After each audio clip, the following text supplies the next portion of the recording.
everybody, today we're going to go ahead and demonstrate to you one of our brand new items. To my right, you're looking at our Evap fan coil or cooler. Okay, this is your cooling system for your walk-in box. This is going to run on 2 horsepower. You got both your fans on the front, as you can see here.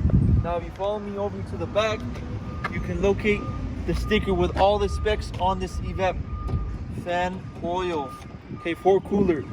You can also locate your certification. This unit is going to be certified by the health department, so you can locate your NSF certification on the back. Okay, all the information is going to be on that sticker. We'll make sure to take a picture of that so you can take a look on our website. All right, this is going to be a 2 horsepower cooling for your walk-in cooler system. Okay, now measurements for the unit, you're looking at 46 inches of the length. For your depth, you're looking at about 17 inches, and the overall height is going to be 16 inches.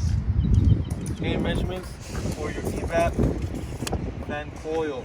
Okay, so as we mentioned, this is going to be for cooler 2 horsepower unit.